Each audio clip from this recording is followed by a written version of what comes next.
সাথে বাবা মা দুজন খাচ্ছে, আর এক ছেলে ওই উঠানেই পলিথিন দিয়ে পর্দা টাঙিয়ে আলাদাভাবে বউ বাচ্চা নিয়ে থাকতেছে। বাবা মায়ের সাথে কথা পর্যন্ত বলতেছে না। প্রথমে আমি মায়ের সাথে যখন কথা বলি, উনি তার ভিতরের অভিব্যক্তিটা শেয়ার করেন। পরে আমি ছেলের সাথে কথা বলি। তো ছেলের যে অভিব্যক্তি, যে প্লিজ এ সম্পর্কে আমাকে কোনো কিছু জিজ্ঞেস করবেন না। যাই হোক, একটা মা আর সন্তানের সম্পর্ক কীরকম হতে পারে এটা আমরা অনেকেই জানি এবং উপলব্ধিও করতে পারি। এখন এই জগতে সৃষ্টিকর্তা আমাদেরকে পাঠিয়েছেন। আমরা কিন্তু পৃথিবীতে আসার জন্য সৃষ্টিকর্তার অবদান তো অবশ্যই আছে।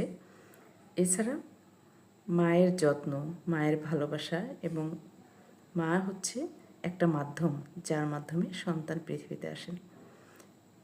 সেই মায়ের সাথে এই জগতে বেঁচে থাকতেই যদি সন্তানের সম্পর্ক ভালো না থাকে, তাহলে সেটা কত বড় দুঃখজনক কথা।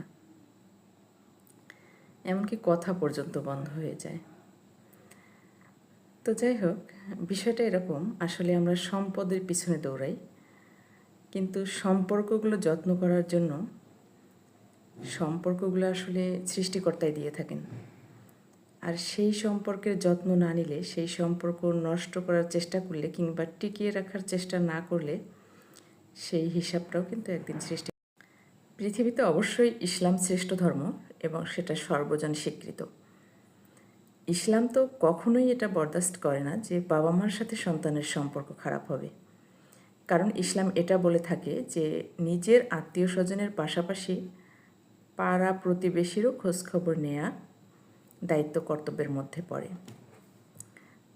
আমার এমনটা মনে হয় যে পৃথিবীতে এমন কোনো ধর্ম নেই যেখানে বাবা মার সাথে সন্তানের সম্পর্ক খারাপ হওয়ার কোনো নজির আছে। সব ধর্মই বলবে যে বাবা মার সাথে সন্তানের ভালো সম্পর্ক থাকবে। তো সেই সম্পর্কটা টিকিয়ে রাখাটার দায়িত্ব কিন্তু আমাদের। আমরা যদি অর্থের দোহাই দিয়ে, টাকা পয়সার দোহাই দিয়ে, যে আমার ইনকাম কম, আমি দিতে পারি না জন্য মা আমাকে ভালোবাসে না, এটা আসলে নেহাতেই একটা বোকামি কথাবার্তা ছাড়া আর কিছু নয়। অর্থের পিছনে আমরা ছুটতেছি ঠিকই, কিন্তু একদিন দেখা যাবে এই অর্থই অনর্থের মূল হয়ে যাবে। আর বাবা মা যখন দুনিয়া থেকে চলে যাবে, তখন আর বাবা মাকে ফিরিয়ে পাওয়া যাবে না। যে কোনো সম্পর্কই অবশ্যই যত্ন এবং